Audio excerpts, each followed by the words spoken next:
Welcome to the EarthWorks podcast, where our team will share the jargon of carbon from many of our turf friends from the past 30 years. Hi, everybody. This is Joel Simmons for another EarthWorks podcast. I'm going to do something a little different today. I'm going to sit here by myself, and I'm going to talk about biological soil management and introduce to you some of the clips of some of our guests that we've had here on the podcast. Now, for those of you who have been avid listeners, we've been doing this for almost 4 years now. We've had hundreds of guests, and we have had thousands of hours of listening here on the podcast. It's been very successful, and we've been very happy about it.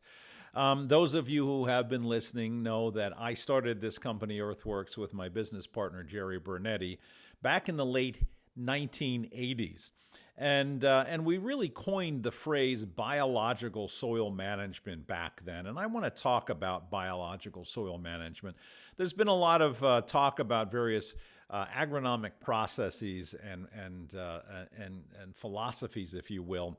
But biological soil management really is the one that makes the most sense to us. And we've been living it for the entire career here at EarthWorks for well over 35 years now. And we've, again, talked to hundreds of superintendents about this on the podcast and have really been able to establish what this is. Now, there's been a lot of agronomic concepts that have come and gone. Some of them are very basic. Some of them are kind of silly. There's a couple right now talking about reducing inputs, which we're huge believers on. But we really don't think that we can reduce inputs without doing agronomic things properly. And that's really balancing the chemistry and feeding the soil. And balancing the chemistry is this concept of looking at soil tests, understanding what the soil test tells us, and then amending the soil properly. And the idea here is that it allows us to open up the soil physically to allow more air and water to move through. Now, recently I did a turf talk that I asked the question, what's the most important nutrient in turf? And the answer was kind of silly, but it was oxygen. And the reason why oxygen we consider to be one of the most important elements, even though it can be argued it's not technically an element, we understand that. But without oxygen moving through the soil, the whole concept of biology can't really proliferate. And I've said this in all my classes, but I remember back in the day when we were talking about this in my class at Rutgers, I would ask my class, what's the most important nutrient in turf? And they wouldn't understand. And I'd say, well, how long can we go without water? And, people would say things like, I don't know, a couple, 3 days. Then I asked the question, how long can we go without oxygen? And I say this in the class, and it was a true story. Somebody raised their hand from the back of the class and said, I don't know, about a day. And needless to say, there were a few chuckles, and it was interesting. But the point being is that we can't go without oxygen, and soil biology can't go without oxygen. So in order to really establish biological soil management, we need to make sure that there's oxygen moving through the soil. And for many of you who are listening, know managing some soils that are very tight or compacted, oxygen isn't flowing freely through those soils. I have a couple clips that I'm going to play for you today from superintendents who started working on soils that were very tight and compacted, and we were able to spend some time looking at soil testing. And this is where some of the controversy comes in from some of our friends that like to criticize us on base saturation and other things. And I'm sorry about that, Travis, but I'm going to continue to talk about base saturation because on soil, it works. It works every time. It's never failed. I've been doing this for 35 years. It's never failed us. Now, that's on high CEC soils. Where there is ample amount of nutrients. Now, on low CEC soils, and many of the soils that we manage on the sports turf side, golf course greens, athletic fields, are built out of sand. Base saturation is clearly not a tool that's going to work effectively in those environments, and we don't use it in those environments. But on heavy clay-based soils with lots of minerals, we can use the base saturation model to simply help us better understand the relationship between things like calcium and magnesium. And the calcium isn't designed to feed the plant. It's designed to flocculate the soil.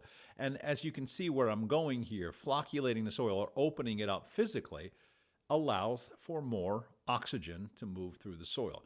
I'll show you. I'll run a couple clips so that you can kind of hear from a lot of the folks that we've done that. Let me start with a clip from a while back, but this was Logan Freeman from Mountain Branch Golf Course in northern Maryland, and he was really one that we started working with, who had a lot of problems when he worked. His soils were very tight and compacted. That area of northern Maryland and that southern Pennsylvania, there's a big area of soil in that part of the country where magnesium levels tend to be very high. And when magnesium is high, it's very evident. The soil gets very tight and compacted. In fact, if you've ever walked across a muddy soil and get mud stuck to your boot, what you're going to see there is a very high level of magnesium. And in Logan's case, what he ran into was a very low calcium level, a very high magnesium level. The soil was very tight and compacted.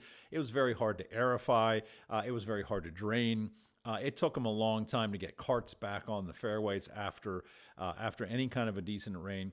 And talking with Logan in the podcast that we recorded with him, he talked about his soil testing work, and he talked about how this whole biological soil management process, which starts with soil testing, helped him reduce stress conditions on the property, helped him with recovery. He even mentions it gave him more family time, which was one of my favorite comments. And he certainly started to reduce inputs.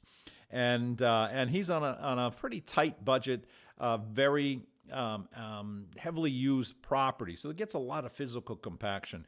But take a listen to our conversation with Logan Freeman from Mountain Branch Golf Course, and some of the experiences that he had with biological soil management and soil testing. Walk me through, what you've gone through over the last 10 years or so as managing this property. Yeah, so when I came in, it was just, there was a lot of simple fixes, that we could start to improve, but there was a larger problem. And that was just that, when it came to things like fertilizer and stuff, just nothing was working. Nothing was giving us that longevity that we wanted. The golf course had to be constantly babied. I mean, it was heat of the summer.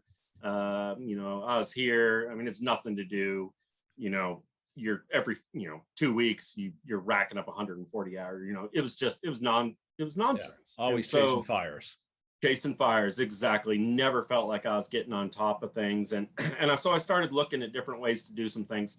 Some are easy, like course hadn't been airified in a long time. Okay, let's start that program, right? So let's get into some basic concept. Yeah, exactly. And so there was a lot of that, and a lot of coaching I had to do with the staff that was here at the time, and the management staff of we need to airify, and this is what we need to do. And I knew that things weren't being done right. I came on as an assistant at the time, and when we were gonna airify, pull course 5/8 at the time, we were pull 5/8, and then we ordered 1 truckload of sand. That's not good math. I don't think we're doing the other 17 greens. Yeah. Yeah, exactly. So I was kind of like, all right, but once I took over and was able to kind of make those sort of decisions, it got a little better. But I had to find a way to make this golf course start to work for me and not against me. Yeah. And that's really historically what it had done. And so luckily, like working with Scott Orndorff, he kind of brought you guys into the mix, and kind of like, let's look at this carbon-based fertility idea and how can this help you.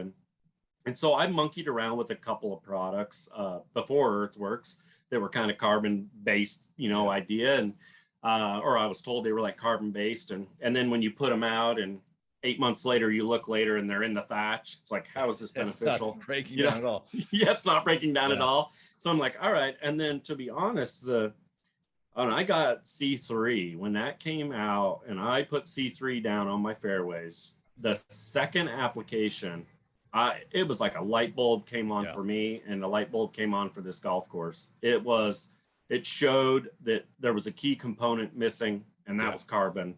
And then that's where we've gone from there every year since. In all honesty, the only time I've ever used the word suck in reference to you is your soils, because your soil sucks. Exactly. When you first got there, I remember this vividly, working with you and going through that first battery of soil tests and saying, wow, man, you got a challenge here. I mean, you needed some calcium, you needed a whole lot of stuff. And, anytime you put down a carbon-based product and you see that kind of reaction, it tells you that your soil biology is really just not, getting fed. It's not active there. I mean, normally we don't want to see. I remember that one of the first calls from you was C3 came in and you got this, big boom. And I'm like, well, that's not necessarily a good thing. I mean, it's good that you saw a reaction, but it does show us that, your soil is in such, it was so hungry and so in need of something that, you started to kind of really become a student of this and make some changes. I mean, do you remember any of the other specific changes? I mean, I know we did a lot of soil testing in certainly in the beginning years.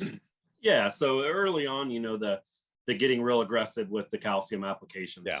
You had a lot of magnesium in the soil. It was tight. It was compacted. It was ugly. Oh yeah. If you dug an irrigation hole, you couldn't get the crap off your boots. You couldn't get it off the shelf, right? So, by the way, I think you were in an irrigation hole at the time when that guy came by and he was trying to sell you something. I think that story was that you were in a hole somewhere and you just didn't want to get out of that hole. Yeah. I remember being on hole 15, so I could have very well been in the irrigation. Yeah, but I remember you telling me stories of that, how tight it was and sticky, and that tells us immediately you got high magnesium, low calcium, or at least high magnesium. And I think, we went and really talked a lot about high calcium lime. Yep. And that's what we did. And we, are you still doing that? Yeah. So I still will do the liming, not to that extent. But there will be some, especially on tee boxes, like there's some sort of lime going down a little bit, every year with the rugby players can be happy, right? Yeah, we don't want them twisting ankles. Exactly. So, or when they fall down, no concussions on that hard band. How would you describe, I mean, from when you got there 12 years ago to where your soils are now physically, how would you describe that? I would think, physically, I think there's less, I don't know if I would say they're less sticky. Like maybe when I'm digging a hole, it's kind of feels the same. Yeah. But its response, the way that, water's kind of accepted, those better. Sorts of things. Yeah, those things, they just seem more alive and not, sealed off is kind of a weird, bad term, but that's how it just seemed. I mean, I've talked with some folks about like soils in general, and we'll have a conversation of like, nutrient wise, the soil is fine. Like it's good, there's this, but I'm like, but it's freaking dead. I mean, it's like the soil is dead. And if I have to put, 3 pounds of N down to get a 1 pound response, like this is a problem. Environmentally, this is a problem as well. We shouldn't be doing this. Right. To be honest, like that's and probably economically. Imagine that now with the price of urea today. I mean, yeah, exactly. So I'm sitting in one thing there's two things that really I notice on the golf course. One, three things, let's say. One is how I can handle stress. Yeah. The turf can handle stress. I still don't handle stress very well, but the turf does a lot better. None of us do. So, drinking helps, but not for long. Yes. Yes, exactly. So, the turf handles heat stress, drought stress so much better. Which, in this business, what that allows me is to have more family time, less like, oh my greens are going to check out, my tees, my fairways going to check out. I know that they are going to get me a lot farther. The recovery from damage. So Mountain Branch loses grass most, in the Mid-Atlantic, we lose grass most of it. But there's a lot of PO out here. It will check out. Yeah. And the conditions are right. But one thing we've noticed is it used to go from 4 months of being garbage to 1 month. Like we last longer into the summer. Yeah. Yeah. We go deeper, and now it might be end of July and we're a little rough in August, but September, we just come right back. Yeah. And I fully attribute that to the carbon-based program. The other thing and to this soil balancing. I mean, you did a lot of that. I mean, that took years, and it's still an ongoing process. So it's a program. It's a it is, and it's something you have to stick with. But and the other thing is my inputs have gone way down. Yeah, I need to talk to you about that. By the way, I got some bills to pay here. kind of Yeah, pissing well, me what that's off now, allowed is me to spend less money on urea products, and more on, some other nice carbon products. But let's talk about that. I mean, you're on a fairly low budget. I mean, most guys, the general concept is, oh, I can't afford carbon-based fertilizer because I'm only $650,000. And in fact, certainly the most enjoyable experiences we have is working with guys on lower budgets like you that discover this actually makes their budgets better. But how did that kick in for you? I mean, you had, when you first started looking at this, before you knew anything about what carbon-based fertilizers were, and obviously you listen to a bunch of crazy salesmen that want to sell you a bag of chicken poop. I mean, I can only imagine from your side of the desk, this has got to sound nuts to people, Yeah, it does. It does. From like, okay, because to be honest, I'm like not an organic person. Yes, and I know. In fact, it's good. like, yeah, right. So I'm like, yeah. So, but if it's like, if something is, sold to me as organic, I'm just always like, like, I don't believe that sort of, a lot of stuff. But when it comes to this, I was at the point where I was like, I got to, I need to do something. This just isn't working.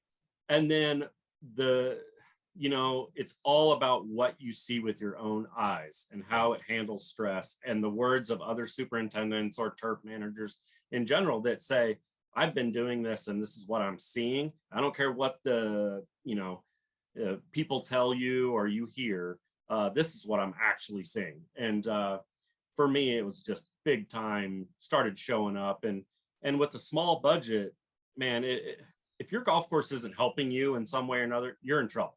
Yeah. Okay, you got a staff of 7-8 guys. Well, you can have 2 of them on a hose all day. Like, that just kills you. Not in that budget.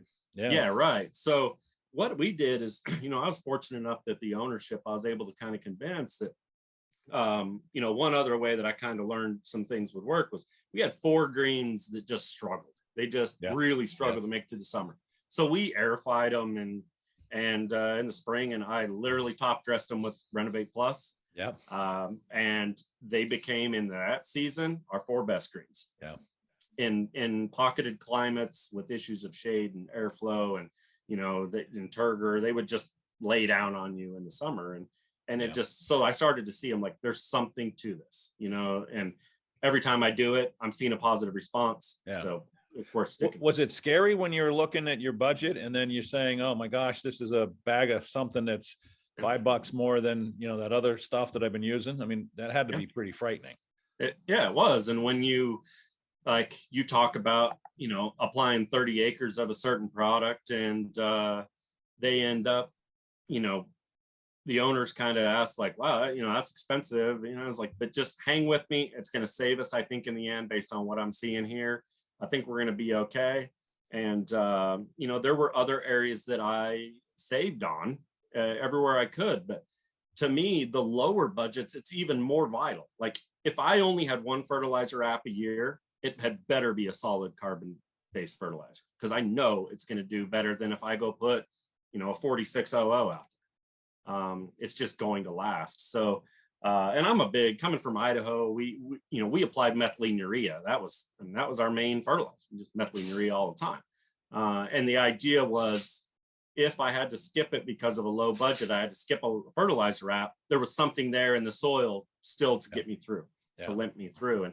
And that's what this does. And, as you and I talk all the time about, the carbon-based products needing to be, diversified and not just linear, there's a whole pyramid of attack. And, that's what makes it so much better. But in my thought is, if you're not including carbon-based, you're just missing something. It could be so much easier, and if that's, I got 1 less employee for 3 months and you figure out how to do it, then it's worth it. And it's worth educating people on why you're doing it.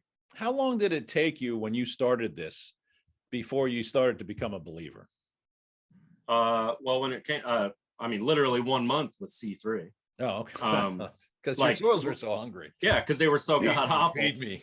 Yeah, I was like, okay, obviously, when you get a response to anything that drastic, your soil needs it. So that sold me that I was going in the right direction.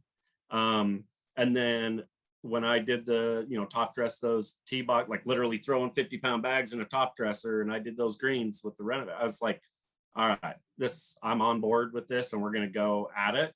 And, we did. It was things like, getting good mineral products in there, the thinking about the calcium and really applying it, and getting, the soil tests to come into the line that we wanted, but just doing that biological soil management ideas really each year. And then say I've been doing it 2 years, 3 years, 2 years maybe, and I started comparing how much nitrogen I had put out each year.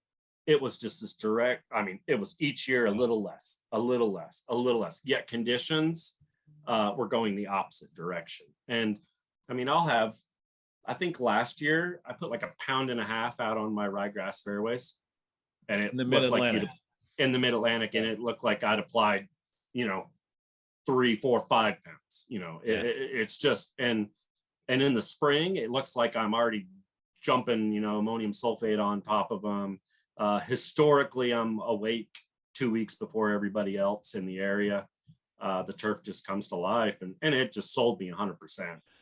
Well, that was Logan Freeman, and again, in talking about this whole concept of building soils, we talked to a lot of folks about the concept of building soils and how important it is. And again, if we can't get the soil balanced chemically, and when we use the phrase balance the chemistry and feed the soil, balancing the chemistry is looking at the soil testing work, understanding what the soil is going to do physically. And again, this is not necessarily about feeding the plant. It's about getting the soil to flocculate. It's about opening up the soil physically. And yes, it does work on soils, on your fairways, on your soil-built sports fields, on rough areas, and not so much on sands. But we understand that, and so do our clients. Listen to this conversation that we had with Mike Keown, who was at Seabonic Country Club. We met him when he was at the Country Club of Vermont many years ago. And I've known Mike for a very long time. And Seabonic, by the way, is one of my favorite golf courses. It was built by Doak and Jack Nicholas.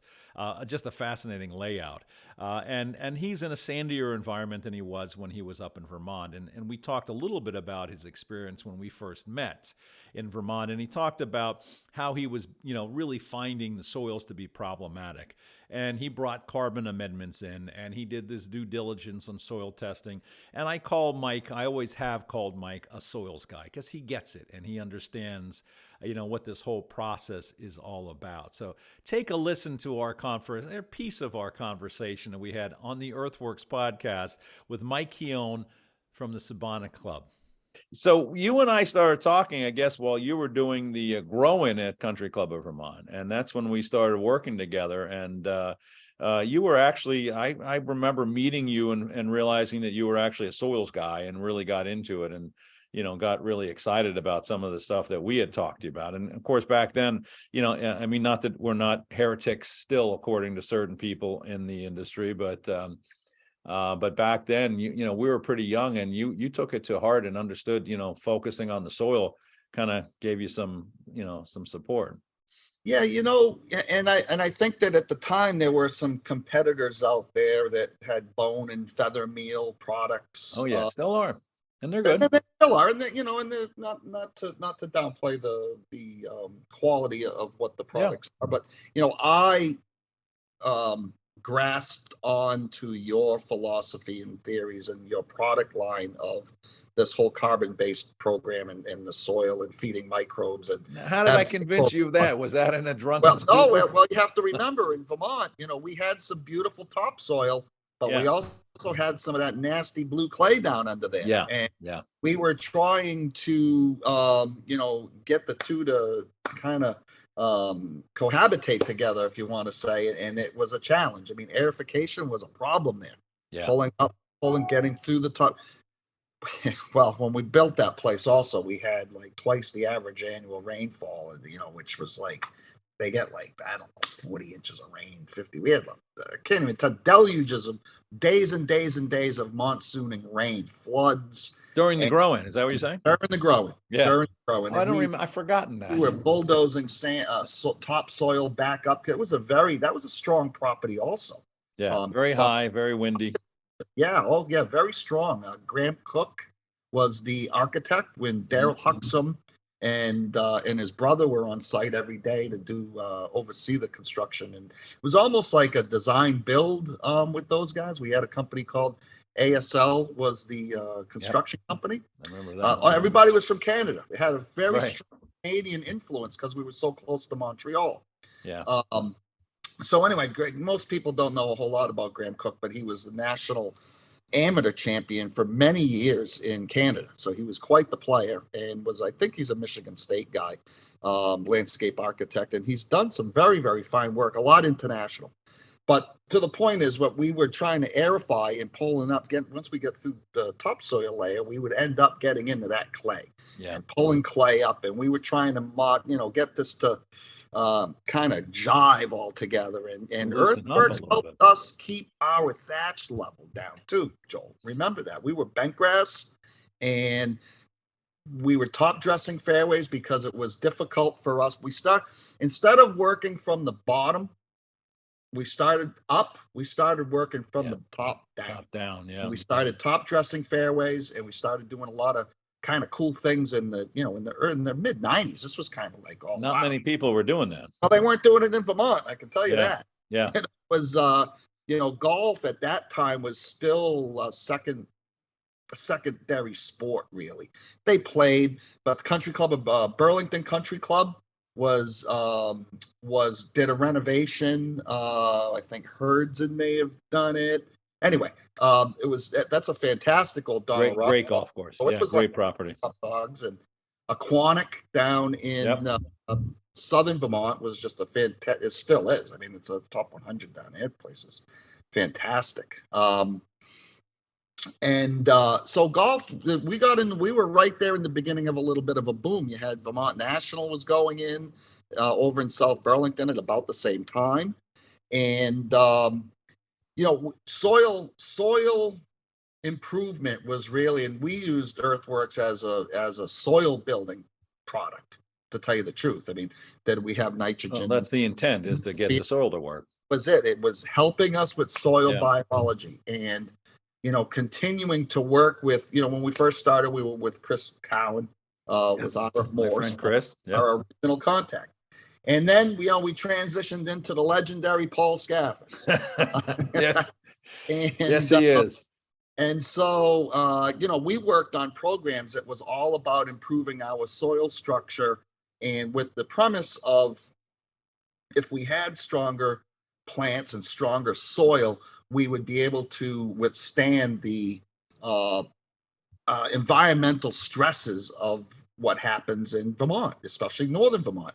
Listen, when it snows, we know it's butt deep. If it is raining, it's monsooning. When it's cold, it's Arctic. And when it's hot, people think it's pretty easy up there. It's very, very diverse weather patterns. And it changes so quickly.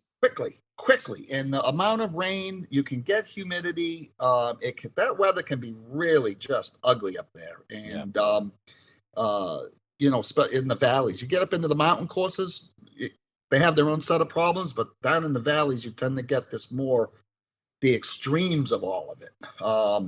And Country Club of Vermont is very high. It's very high up in elevation wise. But not anywhere near like what Kevin has up at Stowe Mountain Club. Kevin Palmer, not really considered, because we're down in the valley. We do have elevation and some rolling hills, so we are tucked in it. They were tucked in around the Worcester Range, Gotcha. And obviously the Mansfield Range came down the other side.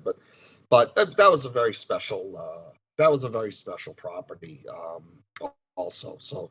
But, building soil structure has always been the main focus of, the carbon-based program and what the biological soil management. Absolutely. And it's something that I've grasped onto early on, and I've continued to I've continued to use those practices. Yeah, you've been one of the more loyal supporters of that model of biological soil management, even as it continues to get criticized. And I think the problem is that, the critics, they don't even talk about the soil piece. Like you said, I mean, you were trying to build soil, both physically and obviously putting an environment in there for biology. And you've been pretty damn successful with that over the number of years I've known you. Yeah. Pretty. I would say that we've been successful with it.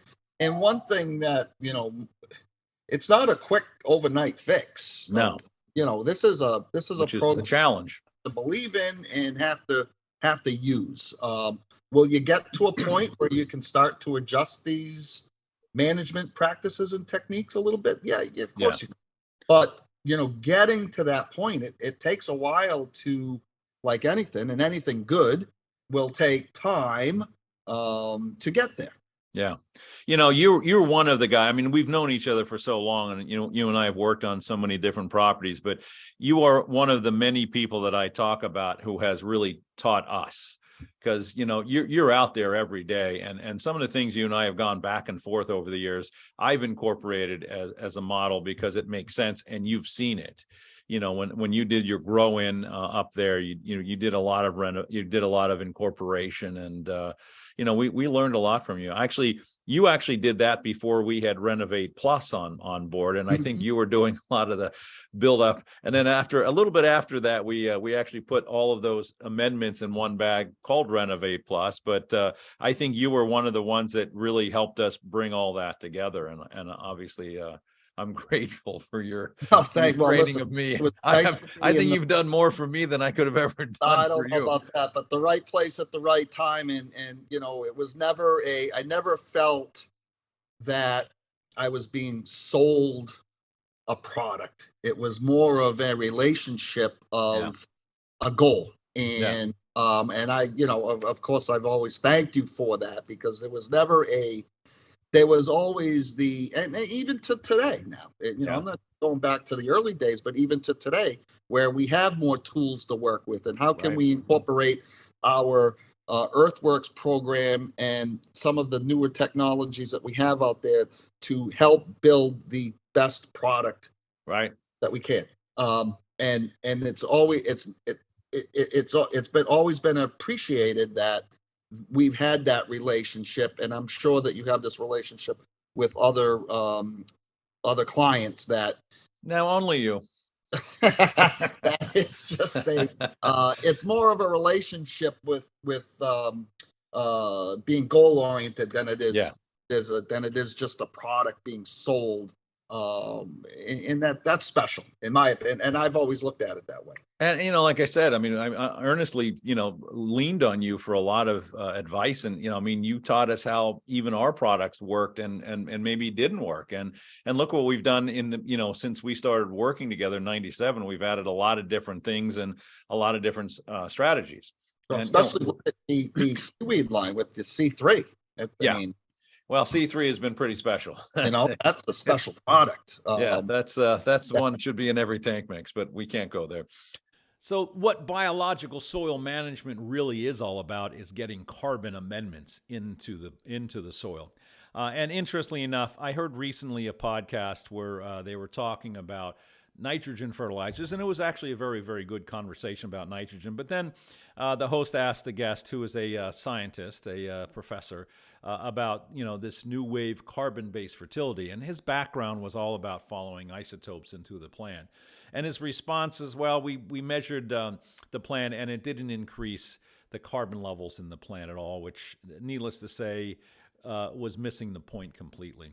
The whole idea behind carbon-based fertility, and I can assure you, after 35 plus years of doing nothing but carbon-based fertility, it is clearly the wave of the future. You can see that simply by looking at manufacturing. Everybody in this industry is now introducing some level of carbon to fertility products. You see humic acids in a lot of products. Some of the biggest companies, the Andersons, are introducing humic acids, which is wonderful. It's not quite enough, unfortunately, and as we all know, humic acids really aren't feeding microbes, which is what carbon is all about. But it's a great step forward. You're seeing lots of liquid products that are now featuring things like kelp meal and humic acids and things of that nature. And these are all great steps forward. There is no question that our industry is not going to go backwards. Carbon is here to stay, and there is a reason why it's here to stay, because a soil is a living, breathing, dynamic entity, and it needs to have food. The microbiology population needs to be fed, and that's what carbon is all about. Take a listen to this work that we did with Lawrence Mayhew, who was our chemist, who was a nationally renowned expert in humic substances. And Jack Higgins and I interviewed Lawrence, and we've interviewed him a number of times. And if you haven't heard any of the Lawrence Mayhew podcasts, I strongly encourage you to take a listen to the conversations we've had about all sorts of things with Lawrence. I mean, he's very, very, very bright. It might take you a couple listens to really capture all this. It does for me, I can promise you that. But in this particular conversation, we're talking to Lawrence about carbon and about carbon inputs, and Jack and I go down this road, and this clip is a little longer, but it's very rich in information, and I think it can help to explain this whole concept of biological soil management. And again, I will reiterate, it's about feeding the soil, balancing the chemistry, which we've talked about on some of these clips already. But feeding the soil and getting carbon into that soil is very, very important here. So we get the whole idea of what's going on, and feeding carbon and available forms of carbon. And this is really what is most important. It's not just about putting humic substances in there or a little bit of kelp meal. It's about diversity of these food sources. And if you look at what we've done and what Jerry Bernetti taught us, and what we continue to do here at EarthWorks, we're creating very large, complex, carbon dynamic products so that we can feed a multitude of microbiological populations in the soils. And by doing that, we're allowing to reduce inputs. And yes, we believe very strongly in reducing inputs, but we have to be able to do it through carbon-based fertility. And again, I think this is where the industry is clearly going, and we've seen that by the growth of carbon products all over the industry. So take a listen to the conversation that I had with our agronomist, Jack Higgins, and our chemist, Mr. Lawrence Mayhew. Let's qualify what you like talking about in terms of green, brown, and black. Let's qualify that and add some definition to this carbon pyramid a little bit. Yeah, I owe that to Gary Zimmer, who comes right out of the regenerative agricultural world. He set up a whole company based upon principles of biological agriculture, which encourages the microbiome in soils first and above everything. And you said that your company was founded in 1988. He started his company in 1984. With one product, it was compost. And now Midwestern BioAg's probably the largest sustainable ag company, perhaps in the whole world. And Gary, is for everybody to understand, Gary's one of the louder voices at Acres USA, works side by side with Jerry. And Jerry, in fact, started Agrodynamics, the sister company here, probably in the early 80s, probably even before Gary got going. And they became peers and worked very closely together and kind of went down that same track of talking about this diversity and wonderful conversation. I remember sitting in one of Gary's meetings over 20 years ago, well over that, where he started talking about green, brown, and black carbon in soils and how to encourage them, how to put them into soil, how to generate them, how to preserve them. And his concept is kind of simple. Green carbons will actually produce a burst of biological activity in soils. So sugars, for example, amino acids. So these are all relatively simple carbon inputs, but the intent is not to bring carbon to the plant. The intent is to bring carbon to the microbial population that will feed on them instantly. Well, if you took only sugar in the morning, you will get a burst. But you need more sustainable approach to human nutrition, just like soil nutrition is the same way. There's very, very little difference. The analogy between what goes on in our gut and what goes on in soil systems are very, very closely related. The same microbes are involved. In fact, the soil microbes are found in our gut doing the same thing they do in soils. So then you need some kind of carbon-based materials that come into this system that are a lot less explosive, let's call it that way. A little more stability, but still the ability to break down to some degree and then to be stable to some degree, and to some degree engage in nutrition, engage in exchanges, that these complex microbial and plant root exchanges.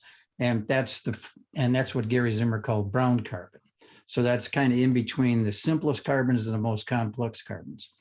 All biological underground soil systems lead in basically an end product after all this is said and done. And those materials go through a process called humification. Composting is a good example of humification. You start out with materials that are very recognizable, real easy to break down, and they end up as materials that you can't even recognize. They look like soil, they look like dirt. They blend right into the soil system so well that you can't even separate them out of the soil system, but they're dark, they're very black. And these materials have gone through the process of humification. Now we have a very, very stable form of carbon in the soil. It's a natural process that only gets messed with by humans, by the way, that add high inputs of nitrogen into these systems that destroy that last bit. That if you were using high input agriculture or whatever you're doing, grasses in this case, high phosphorus, high potassium, high nitrogen, they all interrupt this final step in this process of going to very complex carbon materials, highly stable materials, and they engage in numerous interactions, and they provide the atmosphere underground for microbial and plant the combination of all this dance that goes on between microbes and plant roots. And that exchange and that stability is absolutely necessary for sustainability. And so let me go back to this pyramid. So we're talking about this pyramid. So you've got green carbons, the sugars, simple stuff, the burst of energy, the brown materials, composts, humification process going on. I mean, just to kind of bring it into the world of grass growing, as we start growing root systems and they start digesting, they start to become a brown material, right? I mean, they're composting melanins. Essentially. Yeah, those are melanins. There you go. So you're digesting, and then this black material you're referring to in common understanding here is the humic substances that we can apply to the soils.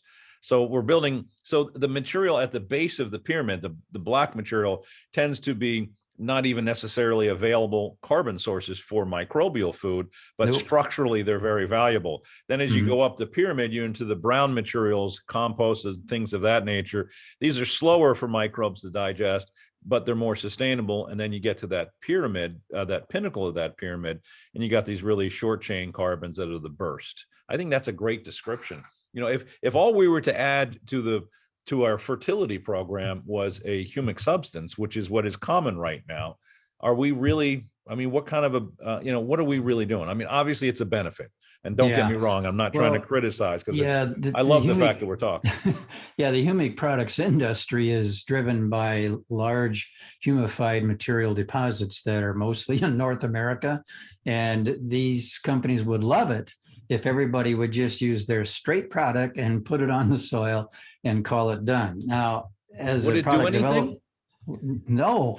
Someone called me one day, many, many years ago, and said, Lawrence, how much can I put on per acre and see an effect or not see an effect? And they wanted me to use a leonardite material, which is extremely high in humic substance concentration. And they said, put it on straight, get back to me. I used a spot on my garden where I put on the equivalent of 12 ton per acre to see what would happen. And I didn't even see a color change in that soil. The point is, and Dan Oak from the USDA loves to point this out, if you try to raise the carbon content in your soil, you've got a real big challenge in front of you, because there's 1,000,000 pounds of soil in the top 6 inches, and it's something like 60,000 pounds per acre of that natural soil system is carbon. How are you going to move that number? Speaking to that point, I often talk about our approach as a catalyst, as a spark plug to encourage the plant and the microbiome to humify, to then do the hard work of build tons and tons and pounds of humus in the ground. But we're getting that engine started with this approach. Exactly. My history as a product developer started out with Gary Zimmer's company, Midwestern BioAg, and they asked me to apply humates or humic substances, the raw materials, straight on fields. We treated numerous fields all over the Midwest, spreading anywhere from 0.5 ton to a couple of tons per acre, and we saw nothing. So I thought I was going to lose my job because nothing. Nothing happened. Nothing. You don't get paid when nothing happens. Yeah. So the next year we combined raw humic ore material with various calcium inputs. And that's when we saw a huge difference in results. We saw root masses building. We saw production go up. We saw a lot of benefits then and only then. So for me as a product developer, that was a huge lesson. Now, so why by adding a mineral did it make that big a change? My theory is that once it hit the soil system, I don't think we did anything on our end other than blend. Yeah, I don't think we created a new product or anything. We never. That would be very misleading. What we did was just blend basic materials with the humic substances, put them in the ground. And I truly believe that once they got in the soil, the microbes took over. They knew exactly what to do with these materials. And I think it was through microbial interchanges with these materials under good conditions, water, so forth, that these materials interacted with each other and the microbes at that point, and then became beneficial to the plant system. I don't think that by blending some calcium with some humates is going to really create a new product or anything you could call chelated or complex anything like that. I do strongly believe that the soil system took control of those materials and then utilized them to their benefit. I think that's really important to note, because we talk a lot about activating soil biology and we're feeding soil biology and everything, but we're plant growers, and so we're activating soil biology for a purpose for the plant, because we want to see a response in the plant after we activate soil biology. And I think that's kind of what you're talking about, that in activating soil biology, we excite that whole system and then get an exchange with the plant. Then we create bioavailability of these nutrients that the plant can easily uptake. And that's really where we want to be. Lawrence is always a great interview. We talk to him on a fairly regular basis here at EarthWorks. He keeps us in track. He helps us understand the chemistry of what's going on. And this is very important to us because we want to be able to bring that information to the field and to those of you who are listening. And I think a lot of people, we've gotten tremendous feedback from Lawrence's podcast, and he's always been very, very helpful. I want to end this podcast with a short clip from my friend Roger Zellner, who's at Green Pond Country Club, real close to our home office. In fact, it is where we have the EarthWorks Christmas party and the EarthWorks band gets to play. But Roger came to Green Pond Country Club, and I think we tell the story in this clip, and I'll reiterate it just briefly. And he wasn't much of a believer of this whole biological soil management, but he noticed what it had already started to do on his property. And as Roger talks about, it's the process, and he realized that the process was working, and that process is biological soil management. And he ends this clip by saying he's never seen a property drain as well as Green Pond. And I can assure you, because I was on this property back in the early 90s, it never drained early on. It took us years of solid soil management and biological soil management, feeding that soil, flocculating the soil, and changing the soil chemically by addressing the calcium to magnesium ratios that are so heavily criticized for some silly reason still to this day, but it works. And this is a good case in point. When we first got to this property, it was pretty tight and compacted, and it really just basically, it was very difficult to get air and water to move through it. So the previous superintendent to Roger worked with us pretty closely. We limed it with a lot of limestone, actually, and we did not change the pH, interestingly enough, because the magnesium was pushing the pH up. But as we pushed lime in, it pushed magnesium out, and the pH stabilized. And the soil started to open up, and it drained. And you can hear this from Roger in this conversation. Again, another really good podcast to take a listen to was the one we did a number of months ago with Roger Zellner from the Green Pond Country Club in Bethlehem, Pennsylvania. So you come here. I'm going to tell this story because it's one of my favorite stories. We talked about it the other day. But you came here, and we had worked with your predecessor, and in fact had been my business partner Jerry's tenant at a house that he owned. So we happened to know Mark before you got here, and we had just started the company, and Mark graciously let us spread some dusty fertilizer on one of his fairways, and he became a big believer.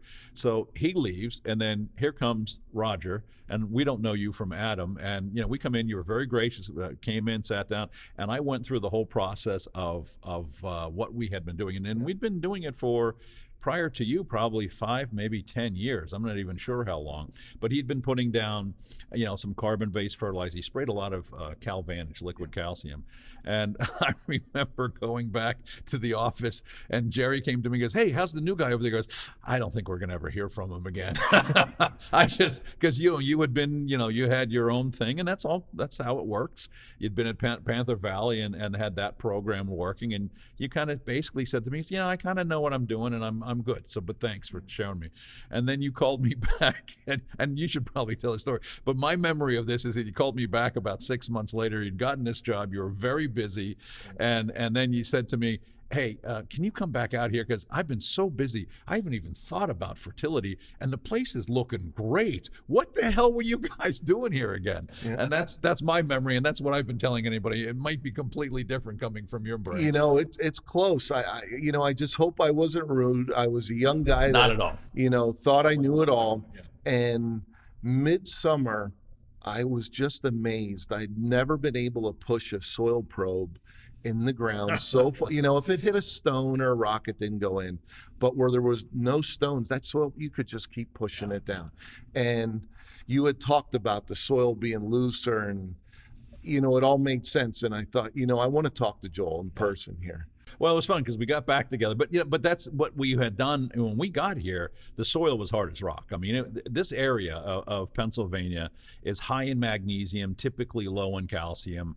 And Mark listened to us enough that we put limestone down. And this gets me into a lot of trouble with some of the academics. But this is exactly what happened on this property. We limed it. We brought the calcium levels up. We kind of pushed out some magnesium, and it loosened and flocculated the soil. And by the time you got there, and Mark had a very light budget. I mean, he didn't have a lot of money to spend. And of course, back then we were, everything was a lot less than what you're paying these days, of course. But he was smart. He did the exact right things. He got the calcium levels right.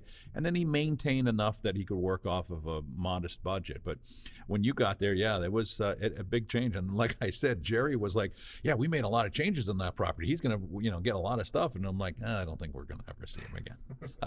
I think that's all right. I think our years at Green Pond are done, but 25 years later. 25 years later, we're still talking. So so now you start to get into the heart of your business. So you're superintendent. You're realizing what's going on, and you saw some of that. So we started talking again. Yeah. 2001 or 2002 is when I become the general manager. But going back to the soil and the turf, I had never seen a golf course drain the way Green Pond did. And it wasn't always Blue Ridge had a lot of shale. Yeah. But some of the lower areas still held water. this golf course just drained, and the greens drained so well for native soil. So I knew the process was working. Thank you so much for indulging me in this conversation of biological soil management. And again, I wanted to pull out some examples from our podcasts, and we'll continue to do this because we've gotten so many good conversations started. We did one very recently where the superintendent where Judd Nelson was talking about how he reduced his inputs substantially. I mean, more than I ever suspected, and I think this was run a week or two ago. But Judd talked about, he's from Springfield Country Club up in Springfield, Massachusetts, and he talked about reducing the nitrogen level in fairways by, almost by 75%. Which kind of pisses me off, as I think I might have said in the podcast. After all, I do have to make a living. But that's what this is really all about. It's about building a better soil. It's about reducing inputs. It's about letting Mother Nature take over. And when Mother Nature is fed with carbon inputs, which is what carbon-based fertility, and as you can see, I'm very diligently avoiding using the word organic, because it's not about being organic or environmental, although it happens to be environmentally sound. It's about feeding microbiology.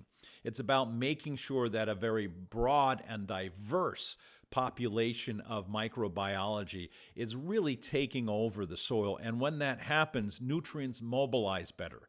Water is held in the soil better, so you don't have to pull hoses and chase hoses like so many folks are doing in the heat of the summer.